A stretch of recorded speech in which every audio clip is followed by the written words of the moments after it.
Anthropology किंवा मनुष्याविषयीचा अभ्यास. म्हणजे कोणाविषयीचा अभ्यास? आपला विषयीचा अभ्यास. पण आपला विषय पण शिकायला पाहिजे.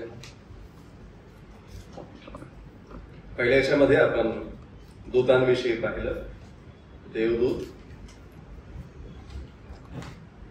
सैतान आणि पतितदूत. निर्मितीचा एक क्रम आपण पाहतो की विश्वाची निर्मिती होण्याच्या आधी त्यांना बनवलं दूतांना, आणि मग मनुष्यांना बनवलं. मनुष्याविषयीचा अभ्यास. पवित्र शास्त्रानुसार आपण मनुष्याविषयी जो अभ्यास करतो त्याचा, आणि ज्याला आपण सायन्स आणि विज्ञान म्हणतो, त्याच्यामध्ये मनुष्याचा जो अभ्यास केला जातो त्याच्याशी काही संबंध नाहीये. म्हणजे सायन्स किंवा विज्ञान याच्यामध्ये मनुष्याविषयी असलेल्या गोष्टी आणि पवित्र शास्त्र मनुष्याविषयी किंवा परमेश्वर मनुष्याविषयी काय सांगतो याच्यामध्ये बरीच तफावत आहे.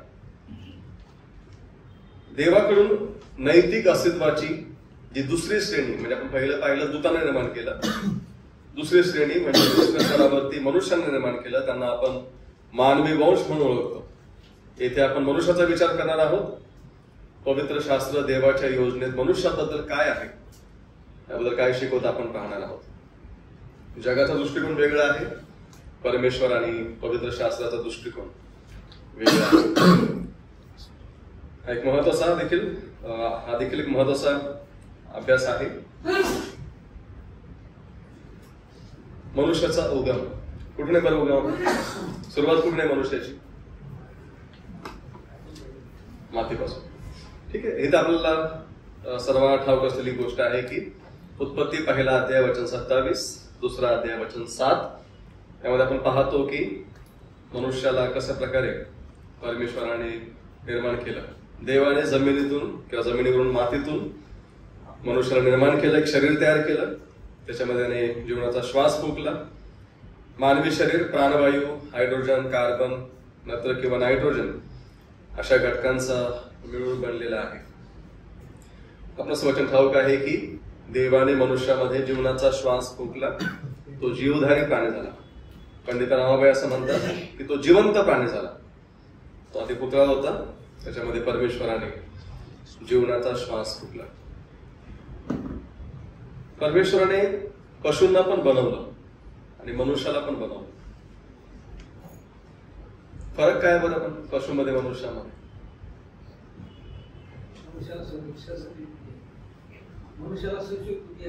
हा, सत्सगुण बुद्धी आहे, जी प्राण्यांमध्ये नाहीये. आत्मा नाहीये त्यांना.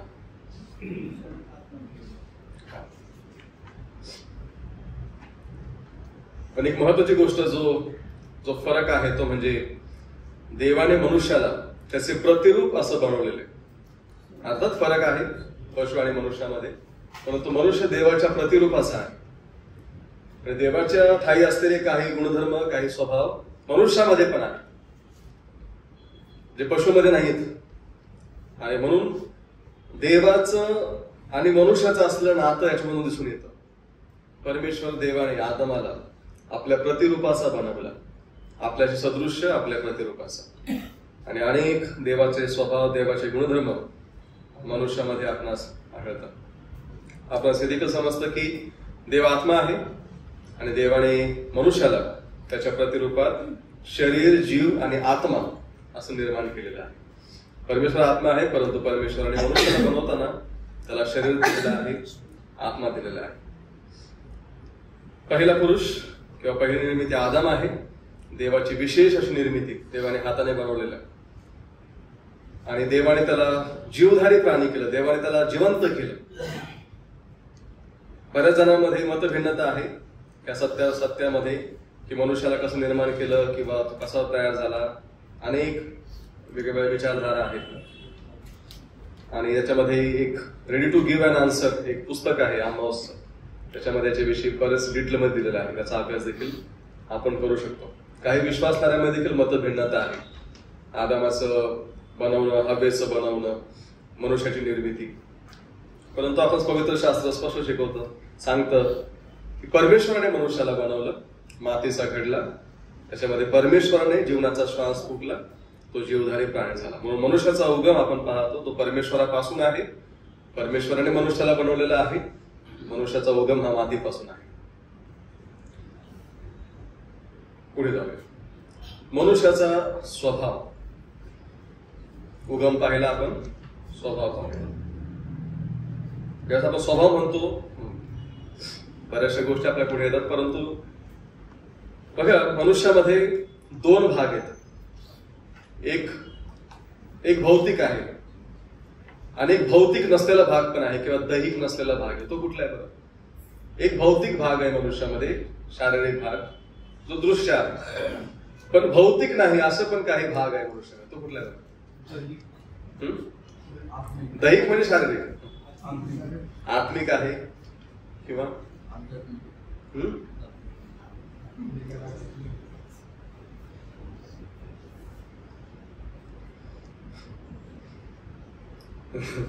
एक आपण पाहू शकतो एकमेकाला की नाही, एक शरीर आहे. पण अदृश्य पण असे काय ज्याला ज्याचा शरीराशी संबंध नाही, ते भौतिक नाहीये. असं काय बरं? हा, आत्मा आहे. अजून स्वभाव आहे. हा बघा, डायकोटॉमिस्ट किंवा दोन भागात विभाग नाही काय, असं काही म्हणतात की मनुष्यामध्ये भौतिक भाग आहे आणि भौतिक नसलेला भाग आहे. आणि ह्या विभाजनावरती ज्याला भर देतात त्यांना की मनुष्याला दुहेरी बनवलेला आहे. दुहेरी दोन प्रकारे, त्याच्यामध्ये एक भौतिक भाग आहे आणि एक भौतिक नसलेला भाग आहे.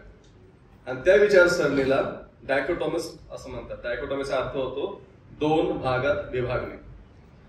पण जी सर्वसाधारण बाब स्वीकारलेली आहे ती म्हणजे ट्रायकोटॉमिस्ट. तर ते म्हणजे असं त्यांचं असं म्हणणं आहे की मनुष्य तिहेरी आहे, दुहेरी नाही. त्याच्यामध्ये शरीर आहे, जीव आहे आणि आत्मा आहे. आणि याला बायबल देखील याला सपोर्ट करतं. बायबलमध्ये याच्या विषयी आपण वाचायला मिळतं. 1 थेसलनी 5वा अध्याय वचन 23 मध्ये त्याचा स्पष्ट उल्लेख आलेला आहे की मनुष्यामध्ये शरीर आहे, जीव आहे आणि आत्मा आहे. या तीन गोष्टी मनुष्यामध्ये आहेत. म्हणून दुहेरी विभाजन ते देखील काही प्रमाणात योग्य आहे, त्यात काही अयोग्य नाहीये. परंतु हे तिहेरी विभाजन हे समजण्यासाठी सोपं आहे आणि आपल्या अभ्यासासाठी देखील आपणास तो एक सुंदर असा विषय आहे. चला, शरीर, जीव आणि आत्मा, थोडस या गोष्टीविषयी आपण पाहूया. शरीर म्हणजे काय बरं? मातीचं शरीर. ओके. मनुष्यामध्ये शरीर आहे. आता हा शरीर जे आहे ते तो भौतिक भाग आहे मनुष्याचा, जे इतर जण पाहतात. आणि ह्या शरीराचं म्हणजे मेडिकल मध्ये किंवा मेडिकल सायन्स मध्ये किंवा डॉक्टर याची तपासणी करू शकतात, चिकित्सा करू शकतात. मृत्यूच्या आधी पण आणि मृत्यूच्या नंतर पण. आधी पण त्याचं ब्लड टेस्ट करता येते, अवयव तपासता येते, मेल्यानंतर पोस्टमॉर्टम देखील करता येते. म्हणून शारीरिक जेवढे भाग आहेत ते जगातील लोकांशी घेणं देणे. जर मला इतरांना जर मला पाहायचं तर माझं शरीर पाहते, ठीक आहे. म्हणून मनुष्याच्या भौतिक भागाला आपण शरीर म्हणतो. भौतिक भाग आहे हा, जो दृश्य स्वरूपामध्ये आहे. त्याची वैद्यकीय तपासणी पण होऊ शकते, चिकित्सा पण होऊ शकते. पण काय झालं, ज्यावेळेस आदमाने पाप केलं, परमेश्वर त्यांना म्हणाला होता ज्या दिवशी तुम्ही पाप करा त्या दिवशी म्हणाला. अर्थात आपणास ठाऊक आहे त्या आत्म्यामध्ये मरण पावले. पण पतनाचा एक परिणाम झाला, पापी असण्याचा एक परिणाम झाला, ते म्हणजे मनुष्याचं शरीर दैन्यावस्थेमधलं शरीर बनलं. त्याआधी जे शरीर परमेश्वराने आदम आणि हव्याला दिलं होतं, वास्तविक ते कसं असेल याची आपण कल्पना करू शकतो, शास्त्रामध्ये नमूद नाही केलेलं. पण परमेश्वराने त्यांना यथेच्छ सांगितलं होतं, फळं खा, नदी आहे, सगळ्या गोष्टी होत्या. आणि जमिनीची मशागत पण करायला सांगितलं होतं, नो डाऊट. पण नंतर ज्यावेळेस पतन झालं त्यावेळेस परमेश्वर म्हणाला की तू आपल्या निडळाच्या घामाने भाकर मिळून खाशील. म्हणजे घामाचा उल्लेख त्या ठिकाणी आला. तू पेरशील पण जमीन तुला काय देईल? हा, मेहनत पण आली. आता त्या शरीराला मेहनत आली. तू माती आहेस, पुन्हा मातीच मिळशील. मरण पण आलं, वेदना आल्या, स्त्रीला यातना आल्या. म्हणून पतनामुळं हे शरीर दैन्यावस्थेमधलं शरीर बनलं. आधी शरीर गौरवी शरीर होतं असं पण नाही म्हणू शकत. पण पाप झाल्यानंतर मात्र या शरीरामध्ये कष्ट आले, वेदना आल्या, या शरीर ऱ्हास होऊ लागलं, या शरीराला रोग आले, ऱ्हास होऊ लागलं. शेवटी हे शरीर मृत्यू, शेवट ह्या शरीराचा मृत्यू झाला. परमेश्वराने मनुष्याला दिलेलं शरीर आदामाच्या पापामुळं, पतनामुळं हे शरीर मृत्यूकडे जात आहे. मग ते किती का वयस्कर होऊ नये, 100 जगो, 120 जगो, शेवटी तर मृत्यू ठरलेलाच आहे. आजार पण आहे. हे फक्त बाहेर नाही. आता आपण जेव्हा म्हणतो ना शरीर किंवा भौतिक, आतले अवयव देखील भौतिक आहेत. आतले पण अवयव भौतिक आहेत. आतले जे आपले दिसत नाहीत ते पण शरीराचा भागच आहेत. ठीक आहे, ते खोललं की दिसते, पण ते पण दृश्य होऊ शकतात. म्हणून शरीर जेवढे आपले भौतिक अवयव आहेत ते सगळं शरीर आहे. पण एक गोष्ट निश्चित, ज्यावेळेस प्रभू येशू ख्रिस्त येईल, विश्वासाचं रूपांतर होईल आणि त्यांना एक गौरवी असं शरीर मिळणार आहे. ख्रिस्ताचा मृत्यू आणि ख्रिस्ताचं पुनरुत्थान हे विश्वासणाऱ्याच्या किंवा सर्व लोकांच्या पुनरुत्थानाची हमी देते. पण विशेष आपल्याला एक गौरवी शरीर प्राप्त होणार आहे. पण पापामुळे मनुष्याचं शरीर हे आता ऱ्हास, रोग त्याकडे जात आहे.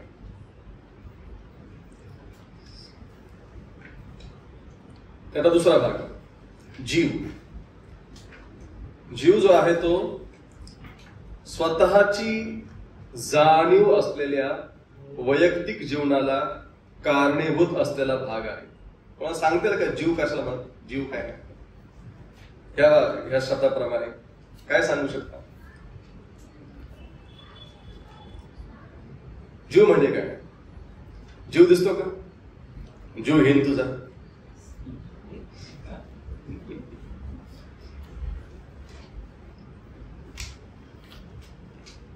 कधी म्हणतो आपण मी दिसतो ते नाही का, मी काय चीज तो दाखवून देईल, ते जीव आहे. वास्तविक जर आतमध्ये हे बाहेर दिसत फक्त शरीर आहे. जो आतला आहे ना, आतला ऍक्च्युअली वास्तविक तो जीव आहे. आणि म्हणून हा स्वतःची जाणीव, मी कोण आहे, स्वतःची जाणीव असलेल्या वैयक्तिक जीवनाला कारणीभूत आहे. थोडा आपण समजून घेऊया. जीव म्हणजे ऍक्च्युअल मी आहे, जो आतला आहे तो. फक्त वरून एक प्रत्येकावरती एक आवरण आहे फक्त, बस थोडा क्लिअर करायला थोडस क्लिअर. आता हा जीव जो आहे तो स्वतःला फक्त जाणीव करत होतो की मी कोण आहे, वास्तविक माझं अस्तित्व आतमध्ये आहे. ह्या जीवाला स्वर्गीय गोष्टीकडे वळवता येतं आणि त्याचबरोबर तो भावनिक गोष्टी, भौतिक गोष्टीकडे. बघा 1-2 वचन आपण वाचूया. स्तोत्र 42:1-2, साम 42:1-2. कसं त्यांना मिळेल? जशी पाण्याच्या प्रवाहासाठी लुळकते, तसा हे देवा माझा जीव तुझ्यासाठी लुळपत आहे. माझा जीव देवासाठी, जिवंत देवासाठी ताणेला झाला आहे. मी केव्हा देवासमोर येऊन त्याचे दर्शन घेईल. हा, माझा जीव म्हणजे तो देवासाठी लुळपत आहे, देवाकडे आकर्षित होत आहे. त्याला स्वर्गीय गोष्टीकडे वळवता येतो, स्वर्गीय गोष्टीकडे. म्हणून आपण योहाना वाचतो की वरील गोष्टीकडे लक्ष लावा, वरील गोष्टी मिळवण्याचा यत्न करा. वरील गोष्टीकडे असणं, तर वरील आपण शरीराने जाऊ शकत नाही, परंतु जो आपला जीव आहे, जो वास्तविक मी आहे आतमध्ये, ऍक्च्युअल मध्ये. हा, थोडा आणखी समजून घेऊ, समजून घेऊ. आता हे शरीराच्या भावनांशी निगडीत आहे, इच्छेशी निगडीत आहे. आता याच्यामध्ये इच्छा आहे, माझ्या आतमध्ये इच्छा आहे. इच्छा दिसते का? नाही. म्हणून हा भौतिक नसलेला भाग आहे. भौतिक नसलेला म्हणजे तो दिसत नाही, अदृश्य आहे. तिरस्कार दिसतो का? पण तिरस्काराने भरले राग. तो माझा राग नाही पाहिला, दिसतो कधी कधी राग, पण राग आतमध्ये. हर्ष, आनंद, यातना सहन करणे, दुःख होणे, अशा अनेक गोष्टी आहेत ज्या आपल्या भावनेशी निगडीत आहेत. आणि या भावना असलेला भाग म्हणजे जीव आहे. क्लिअर आहे? होतं का? मस्त. एक भौतिक शरीर आहे जे इतरांना दिसतं, एक आतमध्ये मी आहे जो वास्तविक मी आहे, जो माझा जीव आहे, ज्याला भावना आहेत, ज्या माझ्याशी निगडीत आहेत. याच्यामध्ये वेगवेगळे मग गोष्टी आहेत. इच्छा, तिरस्कार, राग, हर्ष, यातना, दुःख, त्याला लालच म्हणता येईल. बऱ्याचशा गोष्टी आहेत, बऱ्याचशा गोष्टी ज्या आतमध्ये आहेत, ज्या इतरांना दिसू शकत नाही. आतले अवयव म्हणत नाहीये मी, या भावनेशी निगडीत असलेल्या गोष्टी आहेत. तिसऱ्या मुद्द्याकडे जाऊया. आत्मा. शरीर पाहिलं, जीव पाहिलं, आता आत्मा. तर्कसंगत नैतिक व आत्मिक जीवनाचे तत्व आहे, त्याला आत्मा म्हटलेलं आहे. आत्मा विशेष करून हा आत्मिक गोष्टी किंवा देवविषयक गोष्टींशी हा संबंधित आहे आत्मा. बरं, तारण पावलेल्या मनुष्याला आत्मा असतोय, मग तारण न पावलेल्यामध्ये नाही का आत्मा? हा, आत्मा प्रत्येकामध्ये आहे. आत्मा प्रत्येकामध्ये आहे. फक्त एवढंच आहे की तारण पावलेला व्यक्ती आत्मिकरित्या जिवंत झालेला आहे. जसं आपण इफेसकारास पत्र 2 अध्याय वचन 1-2 मध्ये वाचतो, तुम्ही आपले पाप व अपराधाच्या मध्ये मृत असे होता. ते आत्मिक मरण आहे. आत्मा प्रत्येकाला आहे, पण ज्या वेळेस एका व्यक्तीचं तारण होतं तो आत्म्यात जिवंत केला जातो. म्हणून आत्मा प्रत्येकाला आहे. आत्मा आणि जीव एक नाही, आत्मा जीवापेक्षा वेगळा. आत्मा विशेष करून दैवी गोष्टींशी संबंधित असतो, पण आत्मा आणि जीव वेगळं नाही करतात. ते वेगवेगळे आहेत, पण ते एकमेकाशी जुडलेले आहेत. म्हणजे माझी इच्छाशक्ती, माझा स्वभाव, माझ्या भावना ह्या जरूर त्या ठिकाणी आहेत, पण त्याचबरोबर एक आत्मा आहे जो मला देवाशी जुळण्यास सहाय्य करतो, देवाशी संपर्क ठेवण्यास सहाय्य करतो. माझ्यामध्ये, माझ्या शरीरामध्ये असंख्य त्रुटी आहेत, कमतरता आहेत, पण एक आत्मा असलेला जो देवाशी निगडीत आहे. म्हणून हा एक भौतिक नसलेला भाग आहे. जीव आणि आत्मा हा भौतिक नसलेला भाग आहे, त्याला वेगळं करता येत नाही. आता मनुष्य हा व्यक्ती आहे, तो दृश्य स्वरूपाला व्यक्ती आहे. जसं आपण दूतांविषयी पाहिलं, त्यांना बुद्धिमत्ता आहे, जाणीव आहे, इच्छाशक्ती आहे. त्याच गोष्टी मनुष्यामध्ये पण आहेत. आता मनुष्याची शारीरिक वृद्धी होते, शारीरिक वाढ होते, शारीरिक बदल होतात. त्याचबरोबर जो भौतिक नसलेला भाग आहे मनुष्याचा, त्याची पण उगम आणि वृद्धी किंवा वाढ आपण पाहणार आहोत. जो भौतिक नसलेला भाग आहे. ठीक आहे.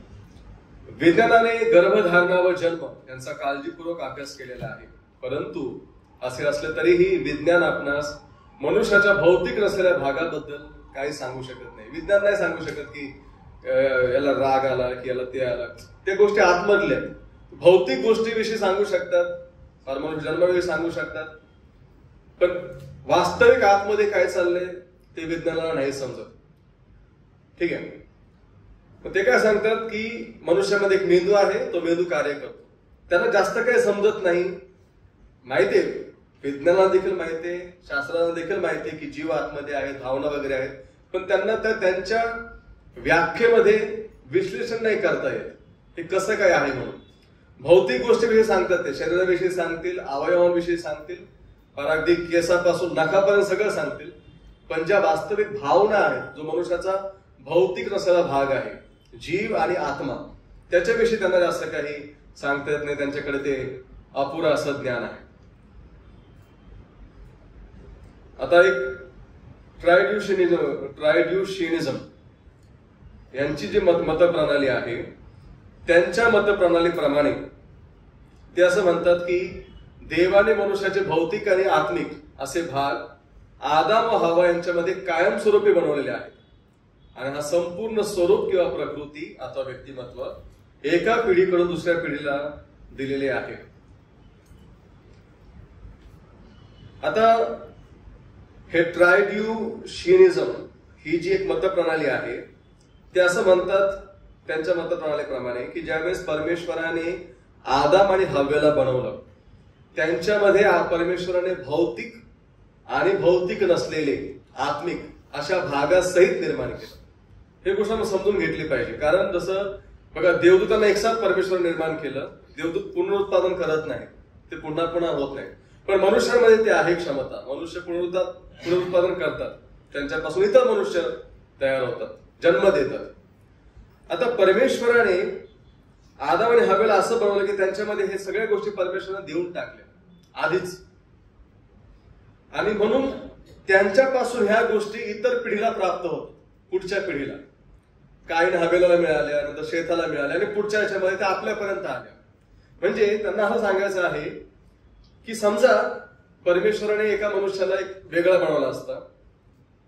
आता आदमाला एक वेगळा बनवलाय आणि कायनीला जर वेगळा बनवायचा तर परमेश्वराला प्रत्येक वेळेस मनुष्य बनवावे लागले असते.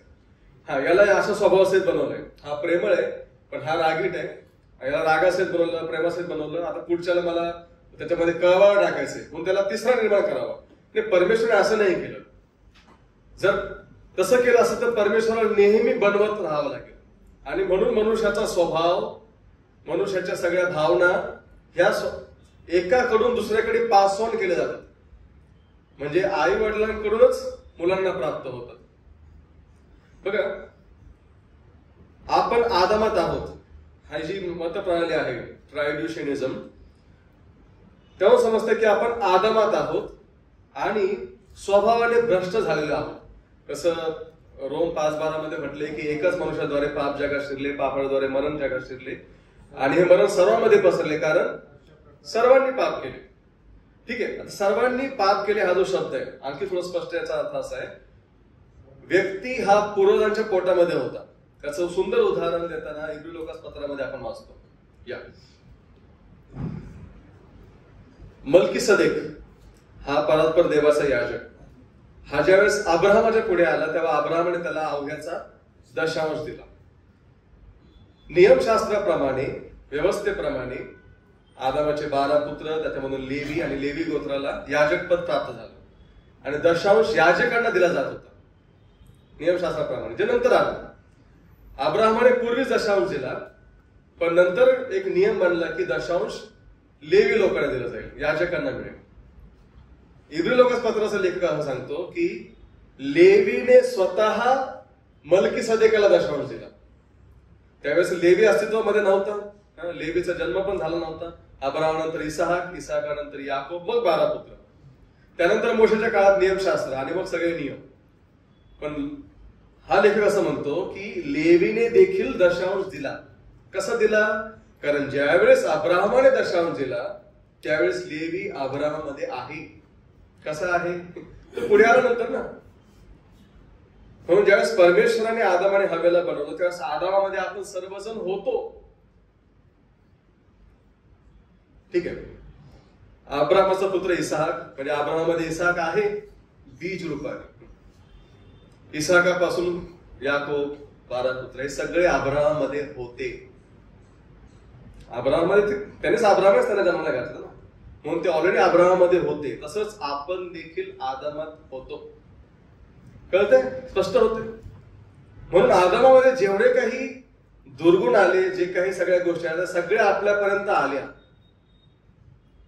आपण सुवार्थ सांगतो, सुवार्थ सांगताना म्हणतो ना की आपण पापी आहोत म्हणून आपण पाप करतो. पापी कसे आहोत? मग जन्मापासून पापी. ठीक आहे. ज्यावेळेस काही जण म्हणतात की आम्ही तर काही मोठे पाप नाही केले, मग आम्ही कशाला पश्चाताप करायचा. मग त्यांना पटवून द्यावं लागते की अरे बाबा, जरी मोठे पाप नसले केले तरी आपण पापी आहोत. कसे आहोत? मग जन्माने आहोत. मग कसे काय? मग आपल्याला आदामापर्यंत जावं लागतं. अगदी त्याच प्रकारे मनुष्यामध्ये असलेले जे भौतिक नसलेला भाग हे सगळे पास ऑन पुढे पुढे येतात. म्हणून परमेश्वर प्रत्येक वेळेस वेगवेगळं नाही बनवत गेलं, याला वेगळा बनवा, त्याला वेगळा बनवा. नाही, आपण प्रत्येक जण आता हे सगळे पाप करण्याच्या क्षमता, हे सगळे स्वभाव प्रत्येक मनुष्यामध्ये आहे. ठीक आहे, तर ते आपल्याला आदामापासून प्राप्त झालेले आहे. हा आहे मनुष्याचा आपण भौतिक नसलेल्या भागाचा उगम पाहिला, जो आदामापासून झाला. त्याची वृद्धी होत गेली आणि आता ती वृद्धी एवढी होत चालली आहे की मनुष्य भयानक पापी होत चाललेले आहे. प्रभू येशू ख्रिस्त मात्र तसा नाही, कारण त्याचा जन्म पवित्र आत्म्यापासून झालेला आहे. फक्त परमेश्वराने तिच्या उदराचा फक्त गर्भाचा फक्त वापर करून घेतला, उपयोग केला. बाकी त्याच्यामध्ये पूर्णपणे दैवी हस्तक्षेप आहे, तो पवित्र आत्म्यापासून आहे. त्याच्या म्हणून त्या प्रभू येशू ख्रिस्तामध्ये हा स्वभाव किंवा ह्या गोष्टी किंवा पाप आपणास बिलकुलही आढळत नाही. मनुष्याचं स्थान, आपण मनुष्याचा उगम पाहिला, मनुष्याचा स्वभाव पाहिला, त्याच्या भौतिक नसलेल्या भागाची वृद्धी आणि उगम पाहिला, त्याचं स्थान आपण पाहूया. मनुष्याचं स्थान स्तोत्र 8 मगाशी देखील आपण ते वचन वाचलं, पाहिला संदर्भ आपण की दूतांपेक्षा त्याला किंचित असं कमी केलेलं आहे. म्हणून श्रेणी किंवा स्तर याच्या दृष्टिकोनात पाहिलं तर मनुष्य हा दूतांपेक्षा किंचितसा कमी आहे. त्याचं स्थान कुठे आहे? देव कधी पक्षपात करत नाही, देव भेदभाव करत नाही, परंतु समाजामध्ये सुव्यवस्था असावी, समाजामध्ये सगळ्या गोष्टी सुस्थितीमध्ये राहाव्या म्हणून जगामध्ये देखील परमेश्वराने एक व्यवस्था ठेवलेली आहे. सगळेच पंतप्रधान जर बनले तर गडबड होऊन जाईल, म्हणून पंतप्रधान एकच ठेवलेले. सगळेच मुख्यमंत्री बनले तरी गडबड होऊन जाईल.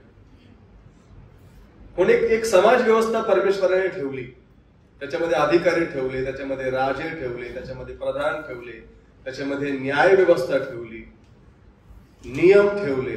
ह्या सगळ्या गोष्टी परमेश्वराने ठेवल्या आणि याच्यामध्ये परमेश्वराने मनुष्याला विभागलेले.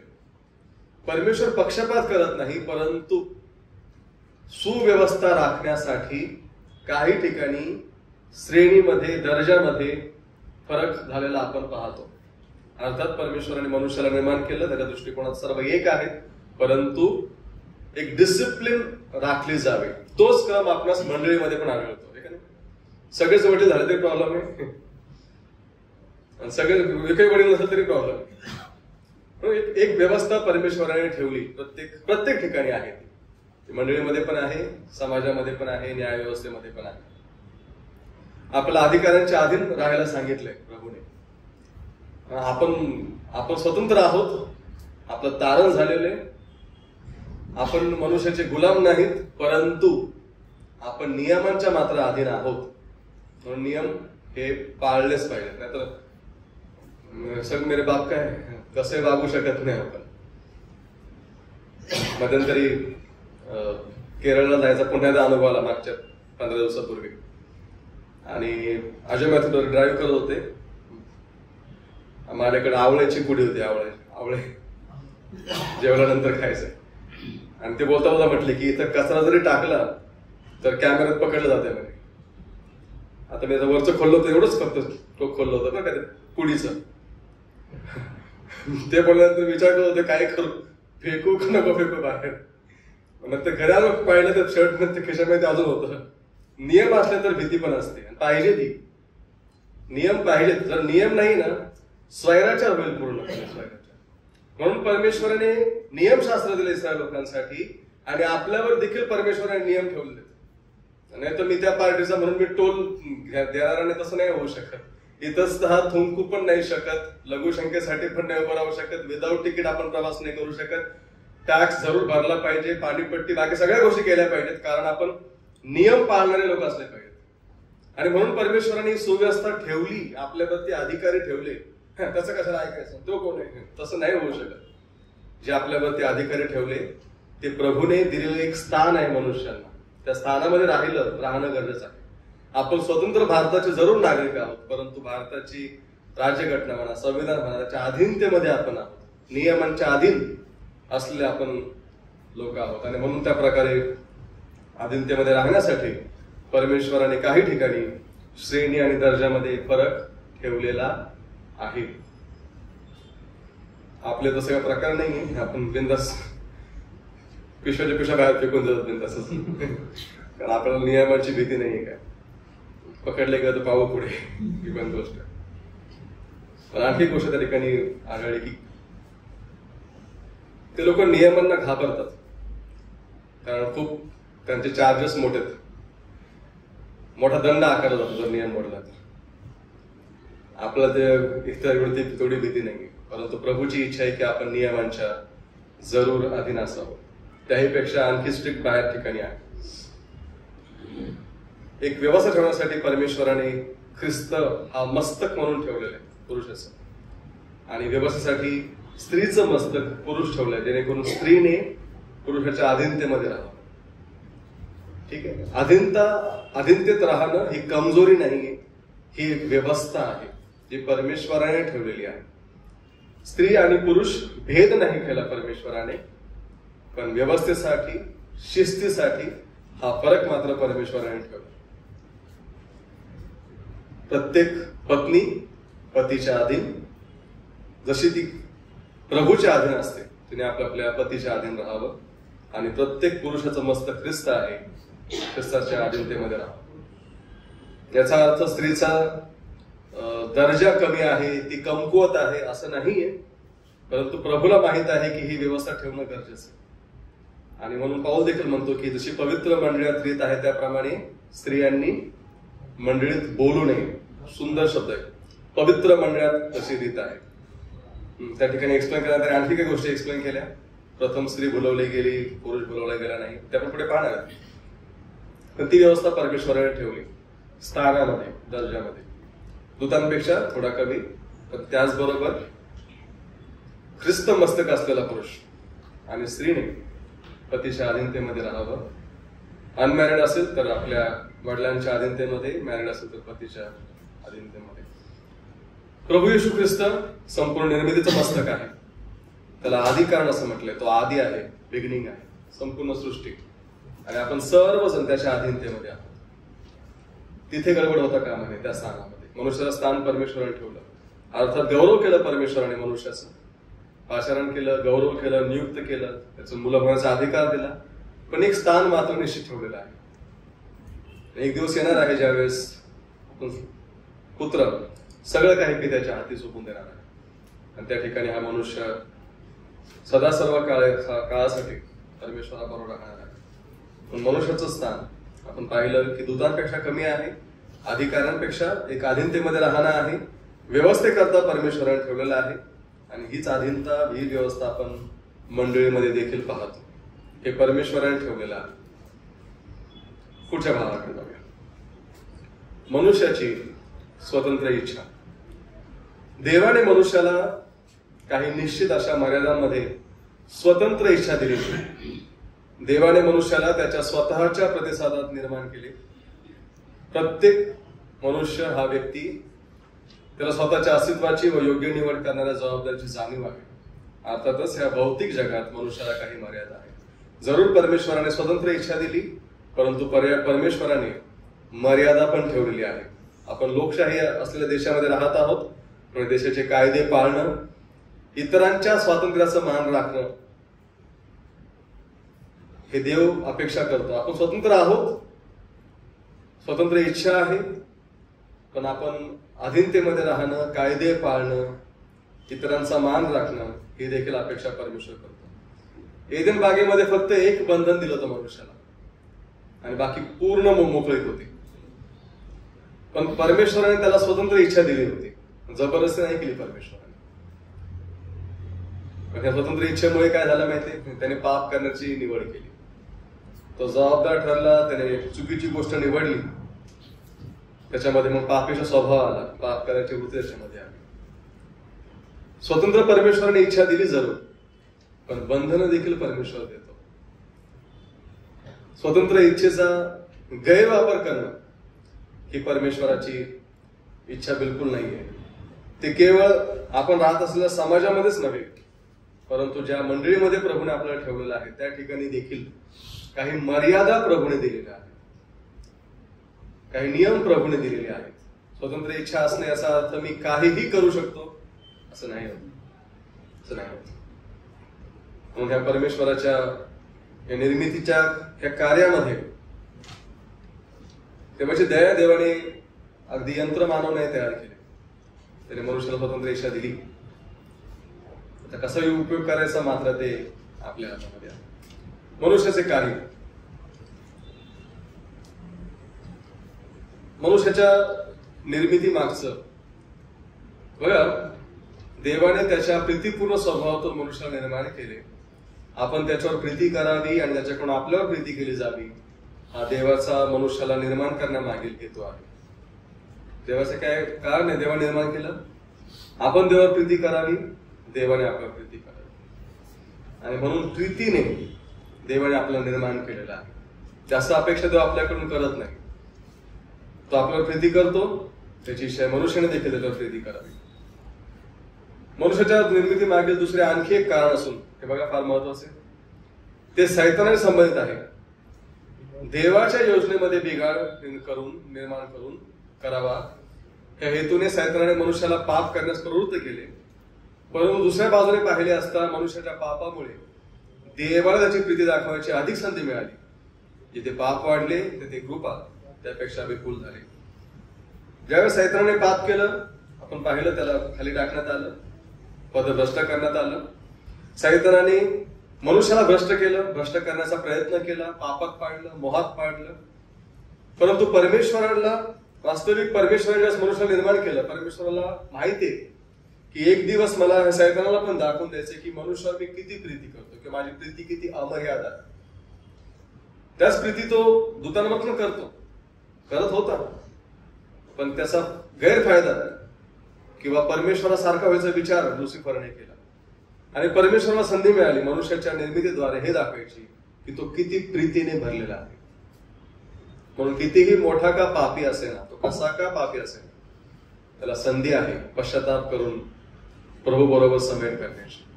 आणि म्हणून प्रीती दाखवण्याची संधी परमेश्वराला मिळाली.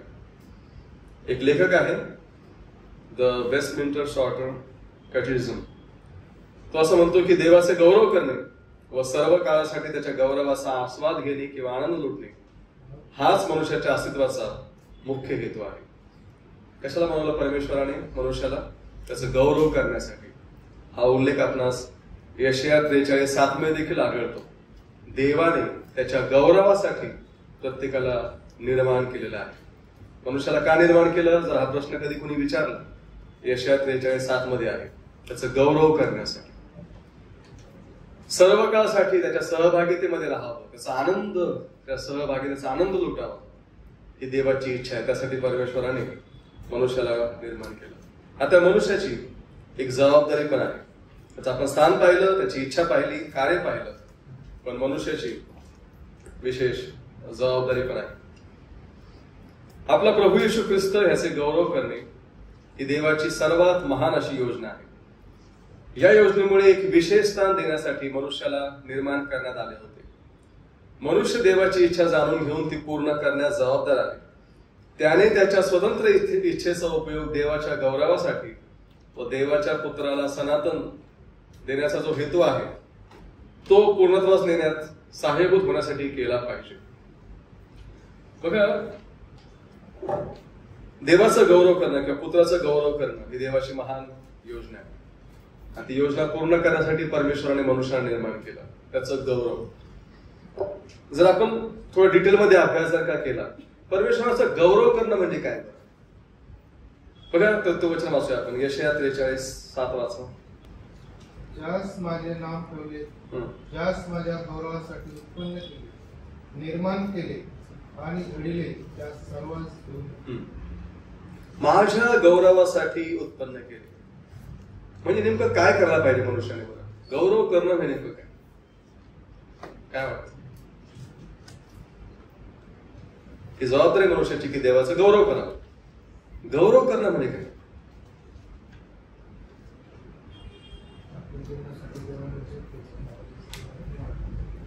तर धन्यवाद आला, जे काय देवाने चांगलपणा उपकार केले त्याबद्दल धन्यवाद द्या, धन्यवाद देणं, ठीक आहे. गौरव करणं म्हणजे त्याच्या गौरवासाठी बनवलंय, फॉर हिज ग्लोरी. काय म्हणता येईल?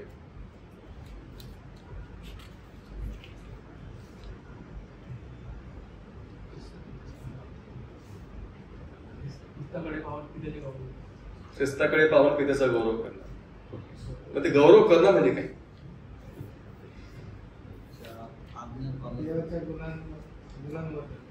गुणानुवर्णन करणं, ठीक आहे.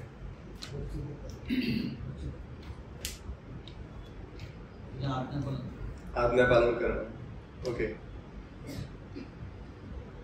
बघा, एक दोन वचन वाचा. योहान 1:14, जॉन 1:14. शब्द देई झाला आणि त्याने आम्हामध्ये वस्ती केली आणि आम्ही त्याचे गौरव पाहिले. ते पित्यापासून आलेल्या एकूणच्या एकाचे गौरव असावे, असे अनुग्रह व सत्य यांनी परिपूर्ण होते. बरोबर.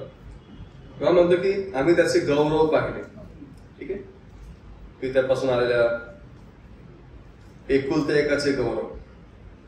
ठीक आहे, 17-22 वाचा त्याचं. 17-22 जॉन 17:22.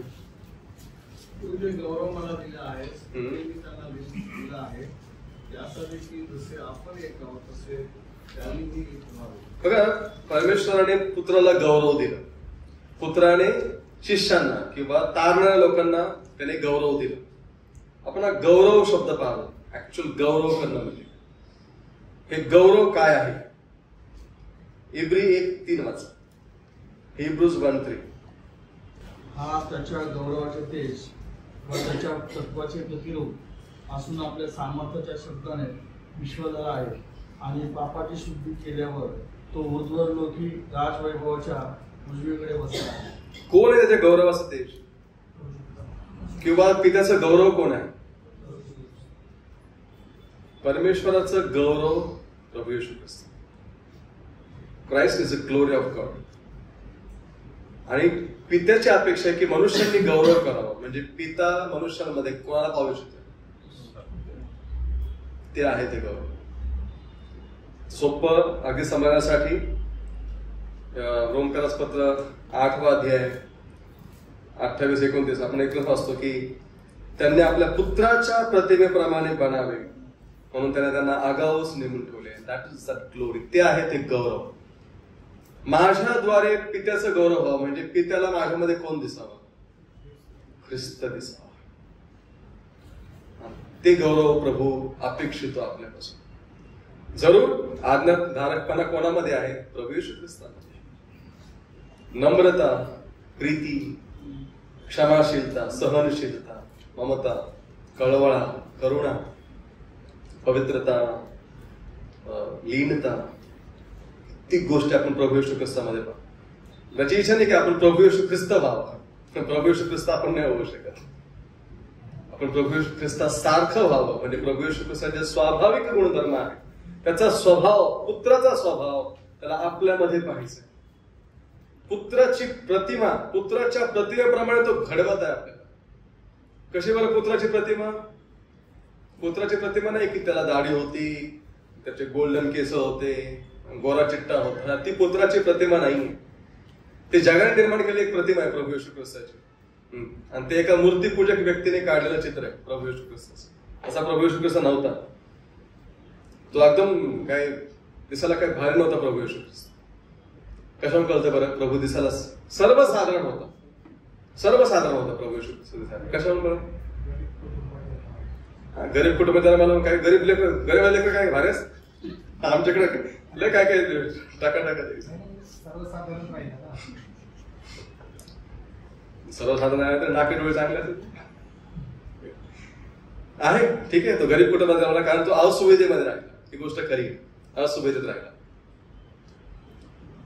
सर्वसाधारण दिसायचा प्रभू येशू ख्रिस्त.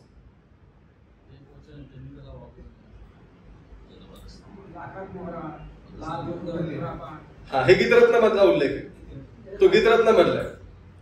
तो आत्मिक उल्लेख आहे प्रभू येशू ख्रिस्ताचा. तो किती सुंदर आहे. पण ज्यावेळेस तो शारीरिक अवस्थेत ज्यावेळेस जगात आला त्यावेळेस तो सर्वसाधारण होता. सर्वसाधारण.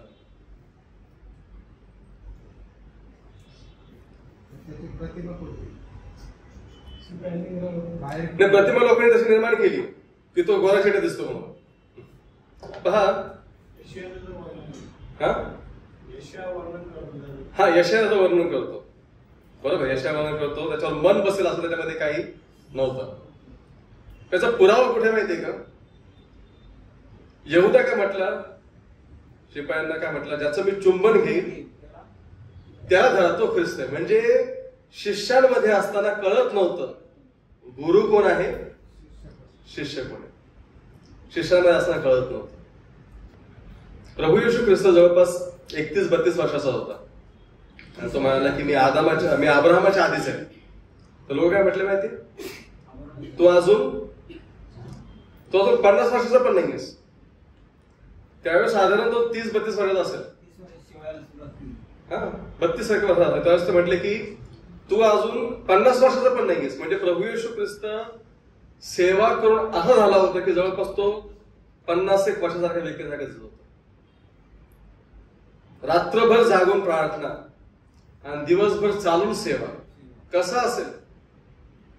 आपण जागून पहा एक रात्र, फक्त दुसऱ्या दिवशी पहा चेहरा कसा पूर्ण थकलेला असतो, एक डार्क सर्कल्स. पण प्रभू येशू ख्रिस्ताकडे पहा, तो रात्रभर प्रार्थना करायचा, दिवसभर चालून सेवा करायचा. शेवटी उल्लेख पाहतो गाढवीच्या शिंगरावरती बसला, तोही काही काळासाठी कंटिन्युअस चालायचा. असं म्हटलं जे शास्त्रामध्ये जो उल्लेख आलेला आहे, तो इथून तिथे गेला, इथून तिथे गेला, शमरोनामध्ये गेला, बेथलेहमध्ये कफरनहूमात गेला, तर सगळे कॅल्क्युलेशन केलं तर जवळपास तो 26,000 मैल चालला तो तरी सेवेमध्ये. दिवसाला 35 ते 40 किलोमीटर चालायचा, असा एक अंदाज आहे, नक्की नाही. आणि योहान असं म्हणतो की प्रभूने केलेले आणखी पुष्कळ कृत्य आहेत, त्याचे नोंद केलेले नाहीये. म्हणजे प्रभू किती चालत असेल दिवसा, किती चालत असेल. मी असा काही आता विचार केला, ट्रेनने जाऊ का कार घेऊन जाऊ, परत कार नाही तर पार्किंग, म्हटलं चला ओलाने जाऊ. पण प्रभू चालायचं, प्रभू मेहनत करायचा, परिश्रम करायचा, चालायचं. कधी खात असेल, किती खात असेल ठाऊक नाही, परंतु चालायचं तो. आणि मग त्यामुळे तो सर्व सारा दिसायचा. ही जगाने निर्माण केलेली प्रतिमा आहे, तो गोरापान वगैरे असं तसं तुमचा माझा प्रभू नव्हता. परमेश्वराला ती प्रतिमा नाही पाहिजे आपल्यामध्ये. प्रभूला त्याच्या पुत्राचा स्वभाव पाहायचा, त्याचा पुत्र पाहायचा, प्रत्येक विश्वासणाऱ्या त्याच्या पुत्राच्या प्रतिमेप्रमाणे, त्याच्या पुत्राचा स्वभाव, त्याचं पावित्र्य, त्याच्या पुत्राचं व्यक्तिमत्व, त्याला प्रत्येक विश्वासणाऱ्यामध्ये पाहायचं. आणि म्हणून मनुष्याची जबाबदारी आहे की त्याने परमेश्वराचं गौरव करावं. मनुष्याला आदमापासून पापी स्वभावाचा वारसा लाभलेला आहे, परंतु ख्रिस्तामध्ये जे नीट व चांगले ते निवडण्याची, म्हणजे चुकीचे ते बाजूला सारण्याची किंवा नाकारण्याची क्षमता लाभू शकते. संपूर्ण विकृती किंवा दुष्टाई, डिप्रेव्हिटी, याचा अर्थ असा की स्वाभाविक मनुष्य देवाला संतोषू शकत नाही. स्वाभाविक, आत्मिक, दैहिक असे मनुष्याचे गुणधर्म आहेत. स्वाभाविक मनुष्य तो बिलकुल देवाला महत्व देत नाही किंवा देव नाही असं तो म्हणतो. म्हणून स्वाभाविक मनुष्य, नॅचरल मॅन, देवाला संतोषू शकत नाही. पवित्र शास्त्र मनुष्याच्या पापाबद्दल निमित्त देत नाही, तर ते मनुष्य स्वतः त्याचे तारण कमावण्यास किंवा कमावू शकण्यास अक्षम आहे, म्हणून त्याला तारणाची आवश्यकता आहे असं शिकवते. आपणास हे खरे नाही हे माहीत आहे, परंतु मनुष्याला जे चांगले वाटते ते देवाच्या परिमाणानुसार येते. असेलच असं नाही. नागरी सभेद्वारे आपणास मानवी आदर लाभेल, परंतु ते आपणास स्वर्गात घेऊन जाऊ शकत नाही. खूप महत्वाचं वाक्य. आपण जगामध्ये किती सभ्य, सुसंस्कृत, नागरी सभ्यतेने राहिलो, ती सभ्यता काय स्वर्गात घेऊन जाणार नाही मनुष्याला. मनुष्याची जबाबदारी आहे की त्याने चांगलं ते निवडावं, चांगलं ते करत राहावं. आणि ख्रिस्तामध्ये ती मोकळीक मिळाली मनुष्याला, आपल्या प्रत्येकाला, पापाला नाही म्हणण्याचं आणि चांगलं ते निवडण्याचं. जगामध्ये किती आपण सभ्य राहिलो, बघा सैतान त्याच्या दूतांना एक दिवशी आघात कुपात टाकण्यात येईल, पण फक्त तेवढंच टाकत येणार नाही बरं का. जगामध्ये मग ते कितीही श्रीमंत असो, कितीही सुसंस्कृत असो, कितीही सभ्य असो, कितीही कसे लोक असो, म्हणत ना तो माणूस देव माणूस आहे बरं का. कसं होऊ शकतं देव माणूस तर तारण झालं नाही तर स्वभाव चांगला असेल. पण प्रभू काय म्हणतो, मनुष्यामध्ये काही चांगलं बसत नाही. आपल्या मानवी दृष्टिकोनातून आपण म्हणतो नाही तुला भारी माणूस, तर ठीक आहे, चांगली गोष्ट आहेत असे काही जण. याचा अर्थ असा नाही की तो स्वर्गात जाईल. म्हणून सैतान त्याच्या दूतांबरोबर, दुरात्म्यांबरोबर पापी मनुष्य, मग तो जगामध्ये किती का चांगला सभ्य जीवन जगायला असेल, कदाचित तो कितीही चर्च अटेंड करणारा असेल, तारण झाला नसेल, निश्चित तो नरकात जाईल. मानवी सभ्यता, जगामध्ये आदर मिळेल, स्वर्गात जाऊ नाही शकणार. प्रभू आपल्याला कृपा करू. मनुष्याविषयी आपण पाहिलं, त्याचा उगम पाहिला, मनुष्याचा स्वभाव पाहिला, त्याच्या भौतिक नसलेल्या गोष्टी पाहिल्या, भौतिक असलेल्या गोष्टी पाहिल्या, शरीर, जीव, आत्मा या गोष्टी आपण पाहिल्या. त्याचं आपण स्थान पाहिलं, स्वतंत्र इच्छा पाहिली, त्याचं कार्य आपण पाहिलं, त्याची जबाबदारी आपण पाहिली.